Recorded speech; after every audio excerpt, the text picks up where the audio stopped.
selamat malam saudara, apa kabar Anda malam hari ini? Semoga selalu dalam keadaan sehat dan semakin semangat ya. Senang sekali malam hari ini saya Widi Dwinanda dapat menemani Anda semua dalam program Ngopi, Ngobrol Pintar Kompas TV. Ya, saudara, Indonesia saat ini berkomitmen untuk melaksanakan pembangunan menuju rendah karbon dan ketahanan iklim secara bertahap. Tentunya berbagai upaya telah banyak dilakukan, salah satunya yaitu percepatan program konversi kendaraan bermotor listrik berbasis baterai. Ya, kita bisa lihat juga sama-sama seperti yang juga dikutip dalam artikel kompas.com pada tanggal 20 Oktober 2023 bertajuk Menteri ESDM bakal door-to-door genjot konversi motor listrik.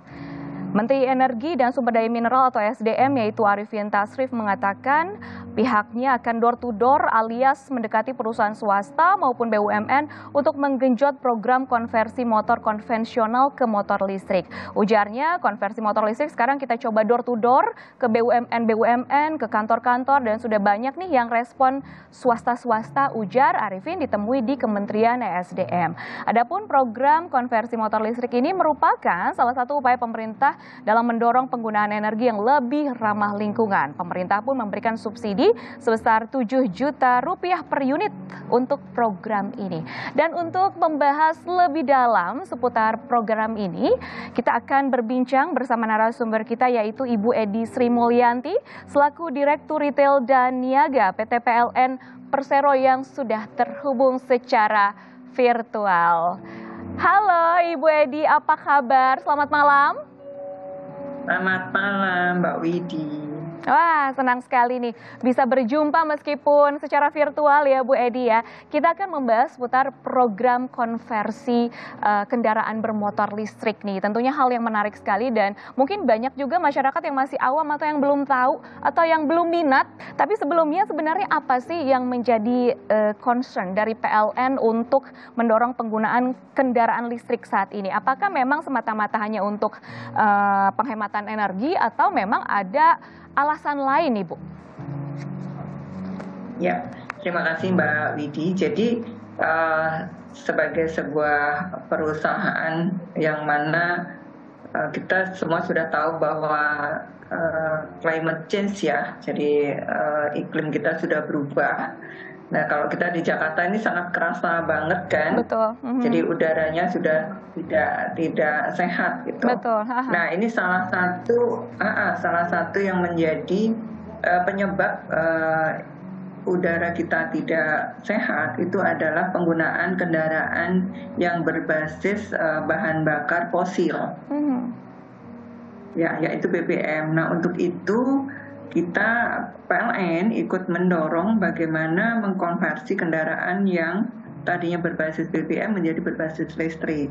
Nah, kita sudah mempunyai roadmap untuk net zero emission di sisi hulu. Bagaimana kami akan mengurangi yang berbasis bahan bakar batu bara ini sampai dengan tahun 2060 itu akan menuju zero. Nah, itu yang sudah dilakukan PLN di sisi hulu. Nah, kemudian di sisi hilir tentunya bagaimana kami menjual listriknya. Bagaimana kami mendorong kendaraan-kendaraan tadi yang berbasis BBM untuk bisa kita dorong berbasis listrik. Karena memang emisi listrik itu jauh lebih rendah dibandingkan dengan emisi bahan bakar minyak. Saya ekivalenkan 1 liter BBM itu kan ekivalen dengan 1,2 kWh. Nah itu 1 liter BBM itu emisi karbonnya sekitar 2,4 kg. Namun kalau untuk menggunakan listrik itu even itu pakai batu bara hanya 0,8. Artinya ini sudah jauh lebih rendah lah gitu ya. Jauh lebih rendah dibandingkan dengan menggunakan BBM. Nah untuk itu kami mendorong bagaimana masyarakat ikut berpartisipasi untuk iklim ini bagaimana lebih sehat lagi sehingga untuk generasi mendatang nih Mbak Widi supaya nanti bisa menikmati udara yang lebih bersih. Baik Ibu, lalu bagaimana dengan infrastruktur pendukungnya yang sudah tersedia? Apakah sudah mencukupi di seluruh wilayah Indonesia atau belum? Karena ini merupakan hal yang penting juga. Betul. Betul. Jadi kalau terkait dengan infrastruktur, tentunya ini juga terkait dengan behavior daripada pengguna kendaraan listrik sendiri. Baik. Nah, behavior pengguna kendaraan BBM itu berbeda dengan behavior pengguna kendaraan listrik. Kalau masyarakat pengguna kendaraan yang berbasis BBM, itu kalau memerlukan energi tambahan, dia harus datang ke stasiun pengisian BBM. Tetapi kalau untuk EV atau kendaraan listrik, kalau dia butuh energi nggak perlu datang, dia bisa ngecas di rumah. Baik. Itu bisa ngecas di rumah, itu salah satunya. Namun kapan mereka memerlukan stasiun pengisian listrik umum atau SPLU atau SPKLU yang sudah kami sediakan, itu baru mereka lakukan apabila mereka pada saat keluar kota, gitu. Kemudian jarak tempuh daripada yang mereka akan tempuh itu melebihi kapasitas baterainya. Jadi kalau roda 2 itu rata-rata kapasitas baterai 50 kilo, Mbak Widi. Baik. Jadi kalau dia jarak tempuhnya dari rumah ke kantor itu lebih dari 50 kilo, biasanya dia malas menggunakan motor. Dia cenderungnya pakai motor, nanti datang ke stasiun atau ke tempat kendaraan public transportation. Nah, baru dia naik kereta atau dia naik bis gitu. Nah, kapan ini pengisian di jalan ini diperlukan, atau kalau roda 2 kan kita perlu penukaran baterai nih. Iya. Itu. Nah, itu diperlukan oleh pengguna-pengguna fleet management. Jadi misalnya seperti kurir-kurir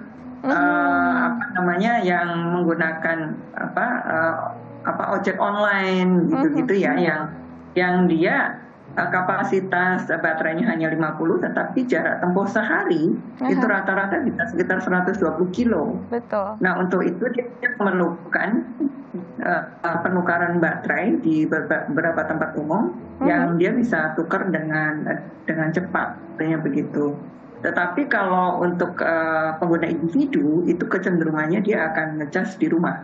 Jadi dia akan cukup ngecas di rumah, dipakai, kemudian pulang, dicas lagi di rumah, paginya dipakai lagi. Demikian juga untuk mobil. Ya. Untuk mobil rata-rata kan jarak tempuhnya dia 300 kilo. Untuk meskipun mobil-mobil listrik yang kecil itu sekitar 300 kiloan. Artinya kalau dari rumah dia ke kantor tidak lebih dari itu PP misalnya ya.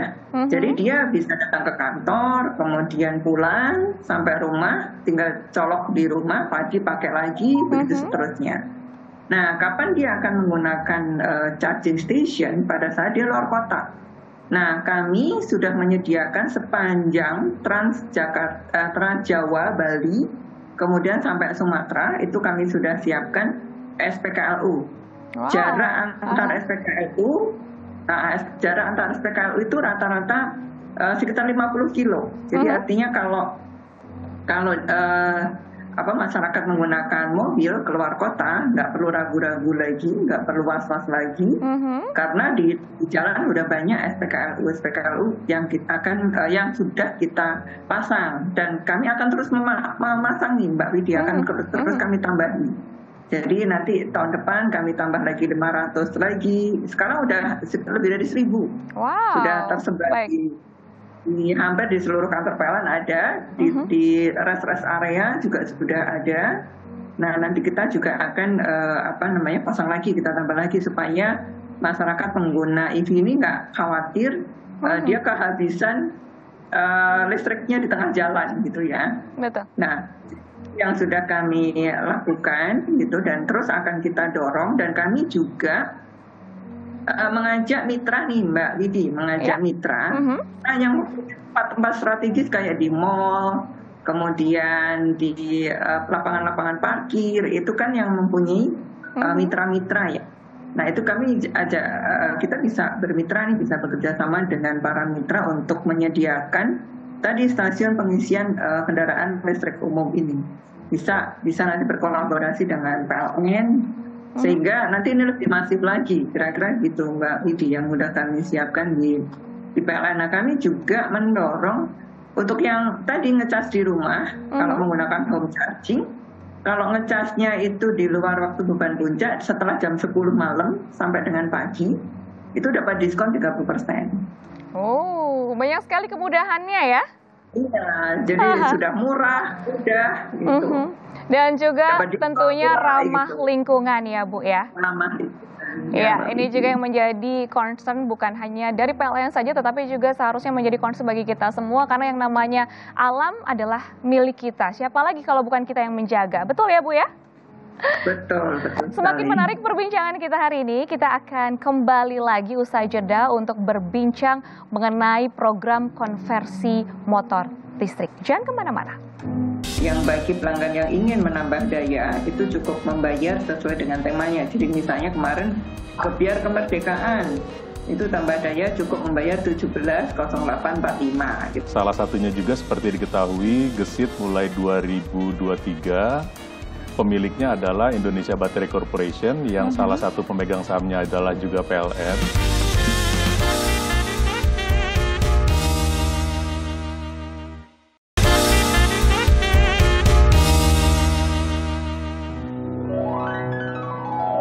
Anda kembali bersama kami dalam Ngopi Ngobrol Pintar Kompas TV. Tentunya masih bersama saya Widi Dwinanda dan juga ada Ibu Edi Sri Mulyanti selaku Direktur Retail dan Niaga PT PLN yang sudah terhubung melalui virtual, dan kini kita juga akan mengundang narasumber berikutnya yaitu Bapak Dodi Setiawan selaku Direktur Marketing Gesit.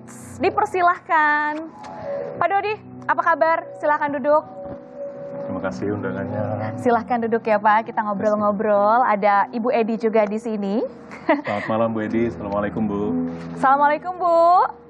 Ibu masih semangat kan? Nah, ini sudah ada Bu Edi dan juga Pak Dodi. Tapi sebelum kita melanjutkan perbincangan kita, ini saya akan membacakan terlebih dahulu. Ini ada artikel yang dikutip dari kontan.co.id. Andi Nugroho, perencana keuangan Alliance Advisor Group, mengatakan dengan asumsi jarak antara rumah dan tempat kerja ada 25 km, maka untuk pulang pergi dalam sehari menempuh jarak 50 km. Misalnya saja dalam sebulan seseorang bepergian ke kantor selama 22 hari. Sebuah motor matic dengan kapasitas mesin kecil yang berbahan bakar fosil, rata-rata konsumsi bahan bakarnya adalah 1 liter bisa menempuh 58 km. Sementara harga 1 liter BBM ini paling murah adalah Rp10.000. Jadi kita masih bisa pulang pergi ke tempat kerja dengan 1 liter BBM dikali dengan 22 hari kerja, hasilnya adalah Rp220.000, ujar Andi. Sementara untuk motor listrik rata-rata bisa menempuh 50 km dalam kondisi baterainya penuh. Untuk mengecas baterai 350 watt sampai penuh butuh waktu sekitar 4 jam atau butuh listrik sebesar 1,4 kWh. Bagi pelanggan PLN yang daya rumahnya 1.300 volt, biasa pemakaian per kWh-nya adalah Rp1.444. Itu artinya biaya sekali mengecas baterai motor listrik sampai penuh adalah Rp2.000 saja. Masih cukup untuk pulang pergi ke tempat kerja setiap harinya. Bila digunakan selama 22 hari itu artinya adalah Rp44.484. Ungkap Andi. Jadi selama sebulan selisih biaya yang dikeluarkan antara motor BBM dan motor listrik adalah Rp220.000 dikurangi dengan Rp44.484 yaitu Rp175.516. Aduh, saya membaca artikel ini seperti membaca ini Pak, soal matematika ternyata. Tapi ini intinya adalah bagaimana motor listrik ini begitu bisa menghemat budget begitu. Nah, Pak Dodi, total berapa persen? Ini bukan pertanyaan tadi Pak, enggak. Oke, total berapa persen yang bisa dihemat oleh masyarakat bila menggunakan sepeda motor listrik? Poin apa saja yang bisa dihemat? Bisa dikaitkan juga dengan artikel yang tadi kita lihat bersama-sama. Baik, makasih Mbak Widya. Kalau bicara penghematan, tadi Bu Edi juga sudah menyampaikan apabila 1 liter konsumen itu kira-kira bisa pakai 40-50 km dengan kendaraan ICE, kita bilangnya motor bakar, dengan kendaraan bermotor listrik, kalau rata-rata konsumen 1 hari pakainya 50 km itu 1 baterai.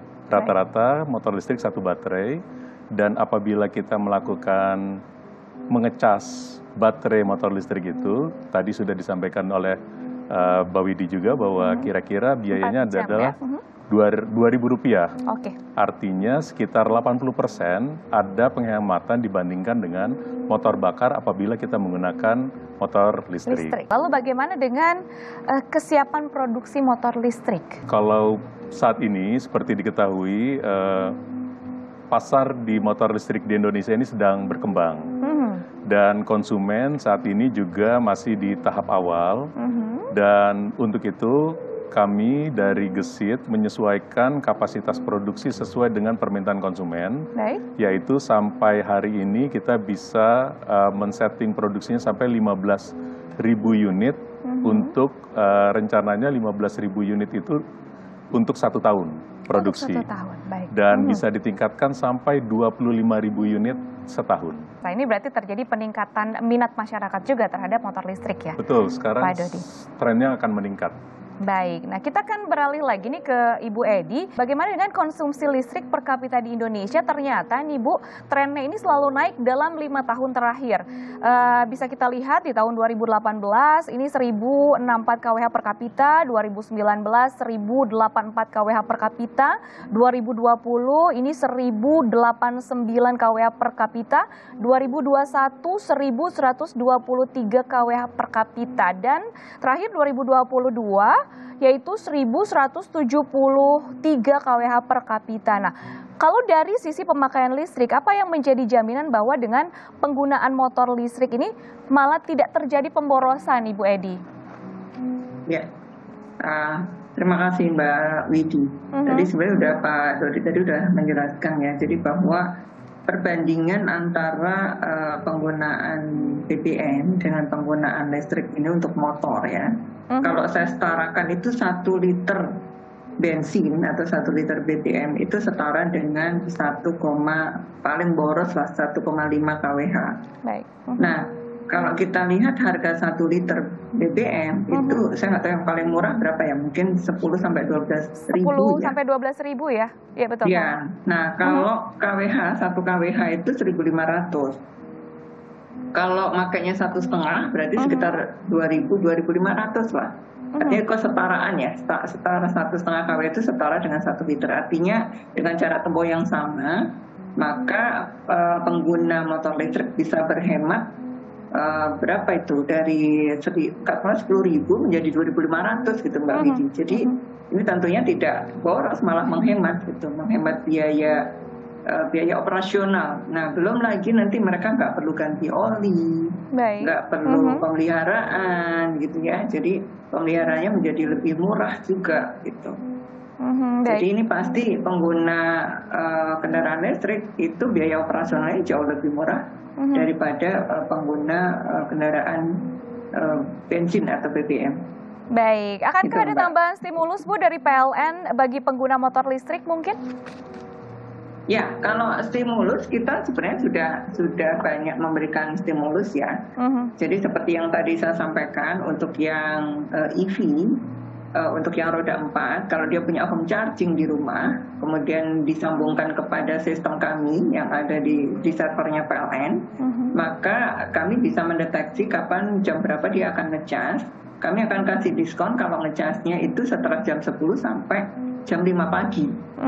Jadi dicas aja tinggal tidur, pagi udah penuh, bisa dipakai ke kantor. Nah, listriknya dapat diskon 30%. Nah, kemudian bagi juga nanti kalau listriknya di rumah ada yang nggak cukup misalnya untuk ngecas, kami sering menyelenggarakan program-program stimulus atau program-program tematik yang bagi pelanggan yang ingin menambah daya itu cukup membayar sesuai dengan temanya. Jadi misalnya kemarin Gebiar Kemerdekaan itu tambah daya cukup membayar 17.0845 gitu kan, 170.485. Hari pelanggan pada bulan September tahun 2023, jadi tinggal bayar 223.000 gitu Mbak. Yang sebelumnya mereka bayarnya harusnya misalnya 2 juta, tinggal bayar 170.000. Nah, ini stimulus-stimulus yang kami berikan untuk mendorong masyarakat untuk memudahkan mereka bisa ngecas di rumah gitu. Baik, ternyata banyak sekali ya. Itu Mbak. Ya, tentunya ini juga diharapkan dapat meningkatkan juga partisipasi masyarakat untuk bisa konversinya dipercepat mengganti menjadi motor listrik. Nah, kita beralih juga ke Pak Dodi kembali, kesiapan produksi motor listrik terutama dari suku cadangnya nih Pak. Kebanyakan kan masyarakat masih ragu untuk beralih ke motor listrik adalah, aduh gimana nih ya suku cadangnya, bagaimana nih untuk bengkel-bengkelnya dan lain-lainnya. Bagaimana kesiapan yang berkaitan dengan hal itu Pak Dodi? Baik, salah satunya gesit adalah karya anak bangsa, artinya mayoritas komponen-komponen gesit itu produksinya di dalam negeri. Baik. Tingkat kandungan dalam negerinya, TKDN-nya, gesit untuk 2 produk gesit itu mencapai 60%. Dengan adanya komponen yang diproduksi di dalam negeri, tentu saja apabila ada kebutuhan terhadap komponen-komponen tadi, after sales, itu akan jauh lebih mudah karena ketersediaannya juga lebih bisa Lebih ditingkatkan. mudah juga ya. Ditingkatkan. Kedua juga karena gesit merupakan karya anak bangsa, tentu saja kita akan terus berinovasi untuk meningkatkan komponen-komponen yang bisa diproduksi di dalam negeri. Salah satunya juga seperti diketahui, gesit mulai 2023, pemiliknya adalah Indonesia Battery Corporation, yang salah satu pemegang sahamnya adalah juga PLN, 25%, sehingga dengan adanya IBC sebagai pemegang saham dari gesit, rencananya ke depan juga baterai yang digunakan oleh gesit juga nanti akan disuplai kita menggunakan baterai dari IBC. Oke. Dan dengan itu kita akan terus berinovasi supaya komponen dalam negeri terus meningkat. Kedua, bagaimana dari sudut after sales-nya. Saat ini gesit sudah ada 55 dealer di seluruh Indonesia, di 21 provinsi, dan ada di 34 kota, sehingga masyarakat Indonesia di seluruh Indonesia bisa untuk mendapatkan layanan after sales, atau apabila menemui kendala mereka bisa mendatangi dealer-dealer terdekat yang ada di seluruh Indonesia. Baik, untuk inovasi-inovasi yang dilakukan ke depannya seperti apa Pak? Untuk inovasi yang ke depan yang tadi sudah disampaikan, yang pertama tentu saja gesit sebagai karya anak bangsa kita akan coba terus menyesuaikan dengan keinginan dari masyarakat di Indonesia, seperti modelnya yang atraktif. Kemudian juga yang ke depan juga tentu saja salah satu keinginan masyarakat Indonesia adalah motor listrik itu terjangkau. Ya. Masih ada hubungannya tadi dengan komponen dalam negeri juga, diharapkan dengan semakin banyak komponen-komponen yang diproduksi di Indonesia, sehingga harga dari produk dari gesit itu lebih terjangkau ke masyarakat. Dan juga multiplier efeknya dengan adanya komponen disuplai oleh produsen-produsen dalam negeri juga akan meningkatkan industri komponen di dalam negeri. Sehingga diharapkan nanti ke depannya secara strategi kami akan menghadirkan produk-produk yang sesuai dengan keinginan masyarakat Indonesia, baik dari stylingnya, harganya juga terjangkau, dan produknya bisa diakses dengan mudah di seluruh Indonesia. Iya, selain terjangkau harganya juga ternyata telah ada subsidi dari pemerintah sebesar 7 juta rupiah, betul ya? Kita akan ulik lagi, kita akan bahas lebih dalam seputar hal itu, tapi usai jeda jangan kemana-mana, tetaplah bersama kami dalam Ngopi, Ngobrol Pintar, Kompas TV. Apakah subsidi 7 juta rupiah ini yang sudah disiapkan oleh pemerintah cukup efisien untuk mendongkrak penjualan motor listrik, Pak, sejauh ini? Mungkin pertama saya ingin menjelaskan bahwa yang kita berikan ini bukanlah subsidi, tetapi adalah insentif fiskal atau bantuan. Jadi karena subsidi itu biasanya diberikan kepada masyarakat untuk meningkatkan daya beli, biasanya masyarakat ekonomi tertentu.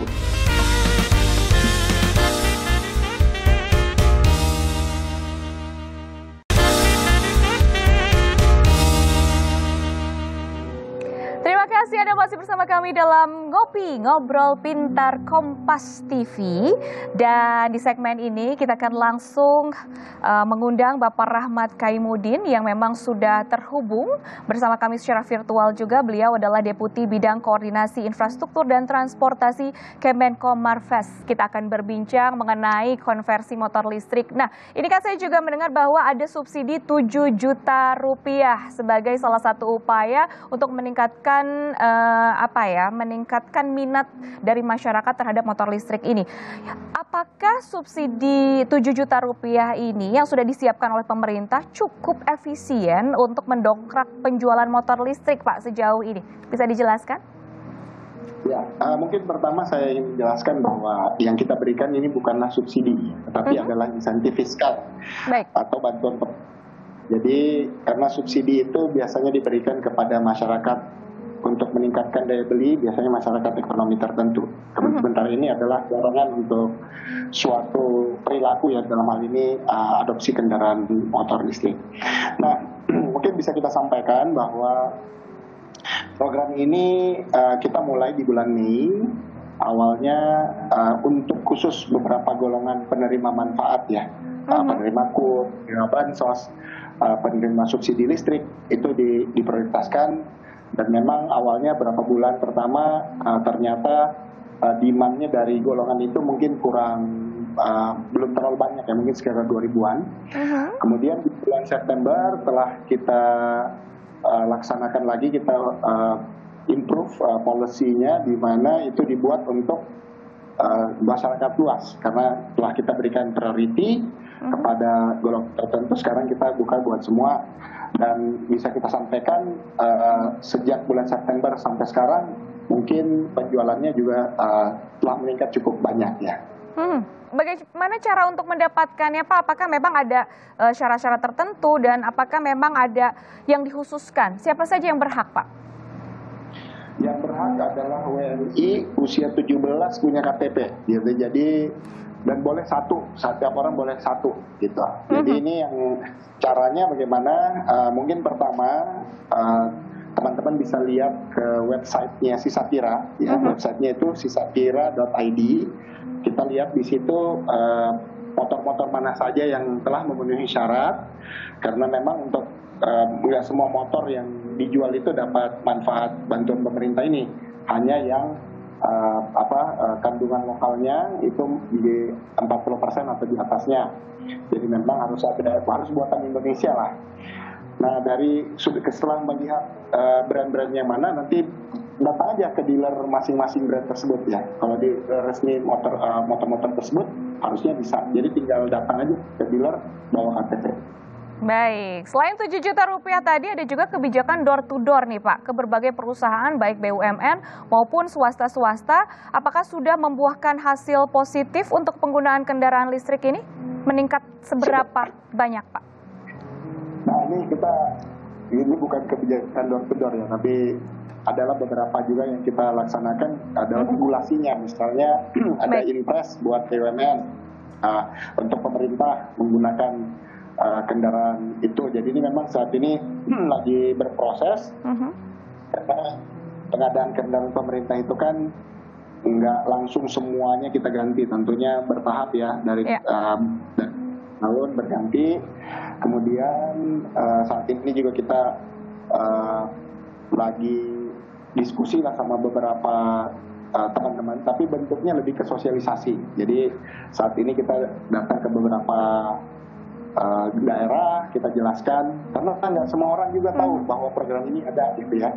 Kita juga sampaikan kepada beberapa pimpinan-pimpinan perusahaan atau institusi yang banyak menggunakan kendaraan listrik, kendaraan bermotor, banyak kendaraan motor supaya mereka bisa shifting.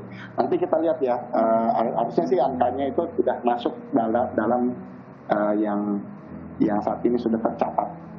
Baik, sekarang kita beralih terlebih dahulu ke Ibu Edi ya. Ibu berkembang juga di masyarakat bahwa anggapan kendaraan listrik ini dianggap bukan jadi solusi, karena dengan bertambahnya kendaraan listrik maka sumber tenaga listrik yang berasal dari pembangkit tenaga listrik batubara akan tetap beroperasi. Apa tanggapan Ibu mengenai hal ini? Baik, terima kasih Mbak Widi. Seperti tadi yang sudah saya sampaikan bahwa memang saat ini PLN masih memiliki pembangkit listrik berbasis batubara atau PLTU. Namun kita kan sudah mempunyai roadmap bagaimana untuk menuju net zero emission. Itu yang pertama. Terus yang kedua, Itu kan dari sisi hulu ya Mbak. Nah, kemudian yang kedua sebenarnya satu tadi ekivalen ya, 1 liter BBM itu ekivalen dengan 1,2 kWh, itu emisi karbonnya itu jauh lebih tinggi BBM dibandingkan dengan batu bara Mbak. Tadi 2,4 bandingnya 0,8 ya. Artinya emisinya jauh lebih rendah, apalagi listrik yang dihasilkan sekarang itu tidak hanya bersumber dari batu bara, jadi sudah mix. Karena masuk ke dalam satu jaringan, di situ ada batu bara, sudah ada hidro, ada panas bumi, ada gas, ada macam-macam. Nah, disitulah maka untuk emisi menggunakan listrik tentunya jauh lebih kecil dibandingkan dengan menggunakan BBM. Terus yang berikutnya adalah bahwa PLTU PLN itu sudah cerobong asapnya atau emisi yang dikeluarkan oleh PLTU, kami sudah linkkan dengan sistem yang ada di Kementerian Lingkungan Hidup. Baik. Jadi kami akan disemprit kalau emisi yang keluar dari PLTU itu melebihi ambang. Jadi PLTU kami sudah PLTU yang paling efisien dan itu masih dalam ambang batas untuk dihirup oleh artinya beredar di udara lah kira-kira gitu. Jadi PLTU kami sudah PLTU yang sudah memenuhi ambang sesuai dengan ketentuan yang ditetapkan oleh Kementerian Lingkungan Hidup. Jadi sistemnya real time itu Mbak Widi. Baik. Real time dengan sistemnya KLH sudah terkoneksi secara real time. Baik. Itu mungkin. Ya, kita beralih juga ke Pak Dodi. Bagaimana dengan keamanan dari motor listrik?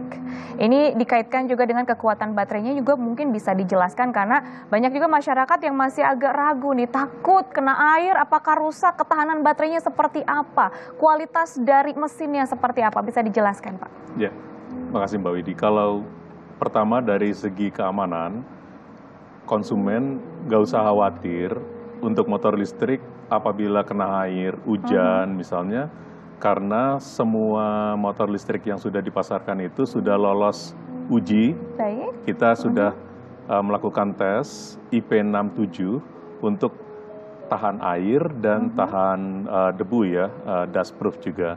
Dan itu sudah lolos sertifikasinya. Dan yang kedua, secara desain juga motor gesit itu kita motor penggeraknya ada di tengah atau mid drive.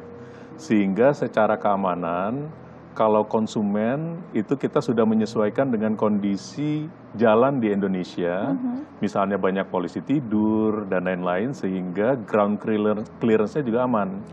Dan juga kalau misalnya ada genangan air, misalnya seperti banjir, juga karena ground clearance-nya mencukupi, sehingga itu juga aman terhadap misalnya ada genangan air atau banjir. Dan dari ketahanan baterainya, tentu saja tadi baterainya sudah lolos uji. Yang kedua adalah kita juga memberikan garansi bagi konsumen 3 tahun atau 1000 kali charger terhadap baterainya. Dan apabila nanti ada keluhan juga konsumen bisa datang ke dealer terdekat untuk kita cek terhadap keluhan-keluhannya dari baterainya. Dan selama ini tidak minim keluhan dari masyarakat. Jadi bisa kita sampaikan bahwa motor listrik itu aman, durable, andal, dapat diandalkan, dan juga menurut testimoni-testimoni dari konsumen-konsumen kita juga ya itu sudah sangat terpercaya ya, bisa diandalkan sehari-hari. Oke, ketahanan baterainya bagaimana ketika harus diganti? Ada juga kan masa di mana baterainya harus diganti nih, itu berapa lama kira-kira? Kalau tadi sudah disampaikan, kita memberikan garansi itu 3 tahun atau 1000 kali cycle. Baik. Yang mana yang lebih dahulu, dan kalau misalnya sampai saat ini ya rata-rata umur dari baterai itu adalah 3-4 tahun. Baik, tergantung intensitas juga penggunaan dari motor listriknya. Baik. Ini juga didengar bahwa berkembang kabar bahwa subsidi motor listrik ini yang tadinya 7 juta akan dinaikkan menjadi 10 juta rupiah per motor. Bagaimana dengan kabar ini, apakah benar? Ya, jadi kalau melihat bantuan pemerintah yang kita berikan atau insentifnya itu memang ada 2 jenis ya. Yang pertama untuk kendaraan baru itu saat ini masih tetap 7 juta. Yang kedua adalah untuk konversi. Jadi yang konversi ini motor lama diganti mesinnya, kemudian dia kasih baterai ya untuk menjadi motor listrik.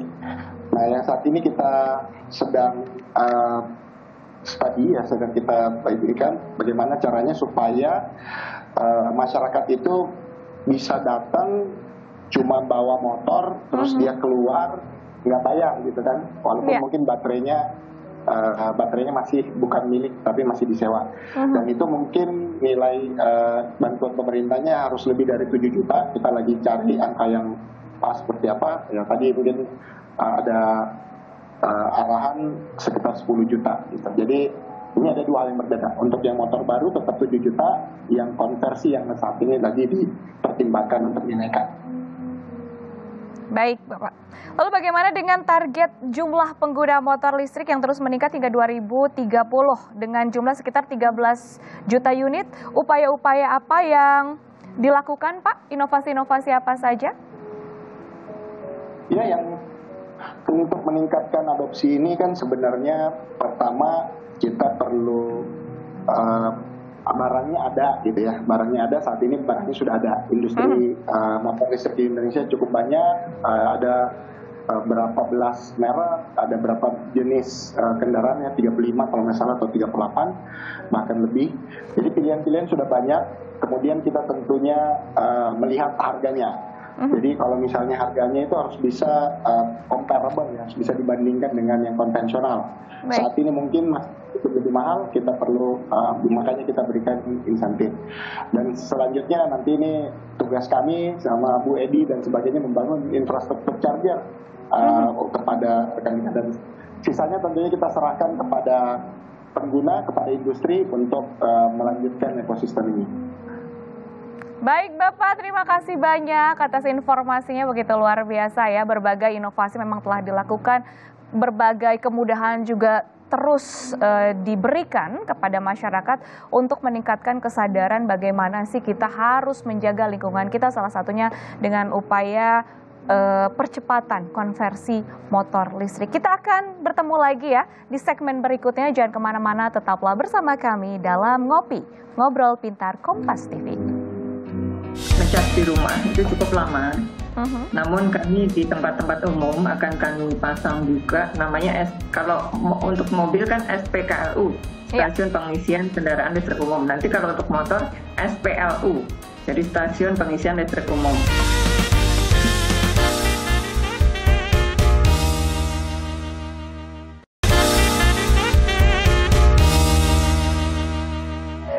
Terima kasih Anda masih bersama kami dalam Ngobrol Pintar Kompas TV. Kita akan lanjutkan perbincangan yang semakin menarik ini seputar konversi motor listrik ya. Tadi bahwa di segmen sebelumnya Pak Deputi atau Pak Rahmat juga menjelaskan bahwa memang ada bantuan pemerintah ya sebesar 7 juta untuk konversi motor listrik ini. Dan ada dua ternyata ya. Ada dua di mana membeli unit baru motor listrik ataupun dikonversi dari motor lama menjadi motor listrik. Nah mungkin banyak juga yang bingung begitu, kok bisa motor yang bukan motor listrik semulanya yang motor konvensional kok bisa dijadikan motor listrik? Bisa dijelaskan nih Pak, bagaimana sih prosesnya agar agak lebih tergambar begitu? Baik, saat ini yang saya coba jelaskan sedikit bantuan dari pemerintah. Bantuan pemerintah ada dua tadi, yang satu 7 juta untuk pembelian motor baru. Jadi dari harga jual dipotong 7 juta saat pembelian ke dealer. Baik. Yang kedua ada opsi bagi masyarakat apabila mereka sebetulnya sayang dengan motornya, saya sudah punya banyak memori nih dengan motornya mereka, dan sayang untuk dia jual dan beli motor baru. Ada alternatif bagi mereka untuk mengganti motor bakarnya saat ini dikonversi ke motor listrik dengan opsi jadi yang berminat bisa datang ke bengkel-bengkel yang sudah disertifikasi untuk mendapatkan bantuan pemerintah tadi, datang dan mereka bisa mendaftarkan ke program konversi dan akan mendapat bantuan juga 7 juta rupiah dari pemerintah. Oke, baik. Jadi memang ternyata tidak perlu khawatir, yang ingin berpartisipasi dalam konversi motor listrik ini bisa berpartisipasi dengan motor yang sudah lama yang dimiliki, begitu ya. Lalu kita kembali ke Gesits juga dengan adanya kabar bahwa ternyata motor listrik masih kurang diminati nih akhir-akhir ini. Bagaimana komitmen Gesits sendiri menyikapi hal tersebut? Bagaimana merangkul minat masyarakat? Ada beberapa upaya yang Gesit lakukan. Salah satunya tentu saja kami bekerja sama dengan Bu Edi dari PLN. Kami bekerja sama dengan PLN. Salah satunya untuk meningkatkan awareness masyarakat, terutama khususnya di BUMN. Kami ada gerakan Pakai Molis namanya. Jadi memberi edukasi ke konsumen, memberikan awareness bahwa keuntungan-keuntungan, apa benefit-benefit dan kemudahan yang bisa didapatkan dengan motor listrik. Itu ada www.pakaimolis.co.id. www.pakaimolis.co.id. Itu edukasi ke masyarakat agar masyarakat lebih paham lagi keuntungan-keuntungan dari penggunaan motor listrik. Yang kedua juga tentu saja kami bekerja sama dengan PLN. Apabila berminat untuk tertarik untuk memiliki Gesit, kami juga ada di PLN Mobile. Dari PLN Mobile juga bisa untuk tertarik untuk membeli produknya Gesit. Kalau ke depan, rencananya kalau dari kami tentu saja kami akan lebih menghadirkan produk-produk yang atraktif dan terjangkau bagi masyarakat. Bagaimana caranya terjangkau? Salah satunya adalah kita akan menyediakan opsi untuk pembelian unit dengan baterainya sistemnya subscription atau menyewa.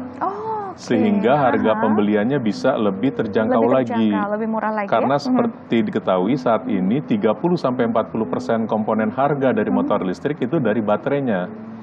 Dan tentu saja dengan harapannya dengan lebih terjangkau bagi masyarakat sehingga lebih banyak lagi konsumen yang bisa memiliki motor listrik. Dan kami juga melalui sosialisasinya juga menggandeng dengan komunitas. Kami mengundang komunitas-komunitas. Saat ini Gesit juga ada komunitas namanya Grid. Kita mengadakan acara-acara offline, sama-sama touring. Kemarin kami baru sama-sama touring ke Cileteh. Dan sebelumnya juga dalam rangka ulang tahun PLN, kemarin dalam bulan lalu kami juga bekerja sama dengan PLN. Kita mengadakan touring dari Jakarta ke Bandung menggunakan motor listrik. Baik, luar biasa ya. Ini juga memang ada komitmen yang luar biasa. Nah, untuk Ibu Edi sendiri, di tahun 2023 ini kan akan disediakan ultra fast charging di 7 SPKLU Jakarta. Nah, ultra fast charging ini rencananya akan dikhususkan untuk pengendara mobil listrik. Apakah sepeda motor listrik tidak perlu? Mengingat pemakai sepeda motor lebih banyak di Jakarta, Bu. Ya.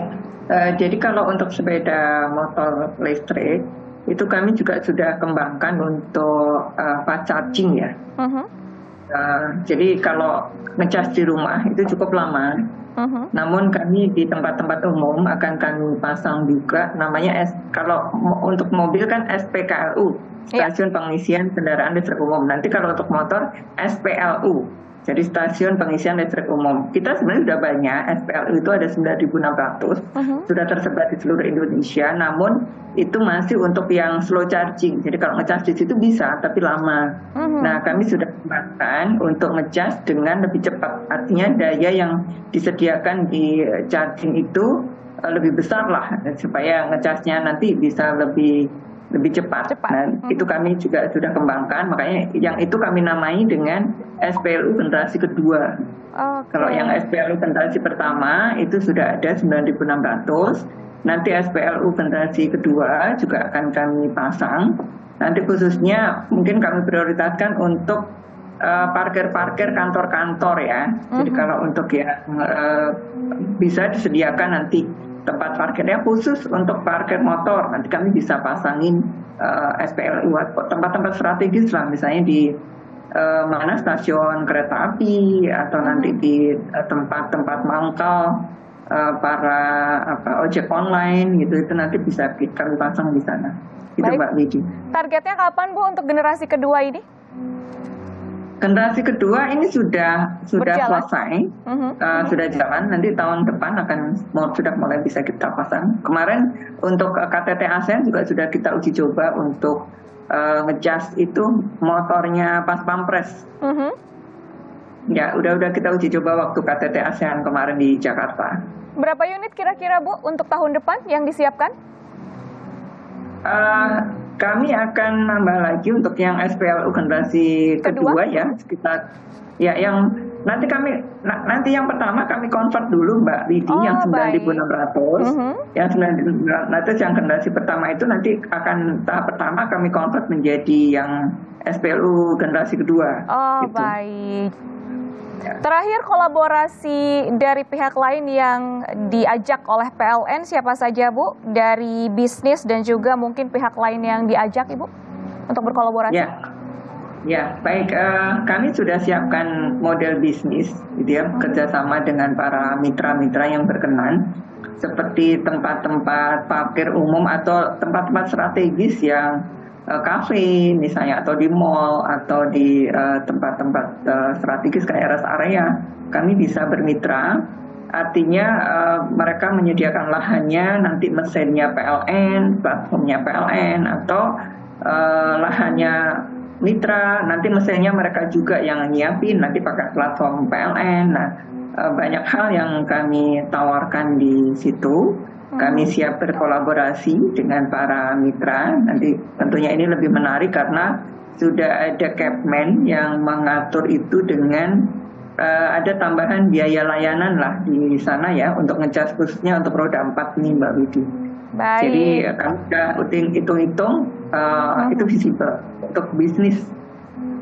Baik, tentunya memang tidak bisa berjalan sendiri ya, semuanya harus bersinergi, semuanya harus berkolaborasi. Terima kasih banyak Bu Edi dan juga Pak Dodi atas waktunya. Ini tidak terasa 1 jam sudah berlalu. Semoga perbincangan ini bermanfaat bagi kita semua dan tentunya semoga berbagai upaya yang telah dilakukan oleh pemerintah untuk mendorong minat masyarakat dengan motor listrik ini yang tentunya lebih hemat dan lebih ramah lingkungan, juga sekaligus dapat meningkatkan kesadaran masyarakat untuk dapat berpartisipasi mendukung komitmen pemerintah untuk mewujudkan net zero emission di masa depan. Saya Widi Dunanda pamit undur diri, sampai jumpa dan selamat beraktivitas kembali.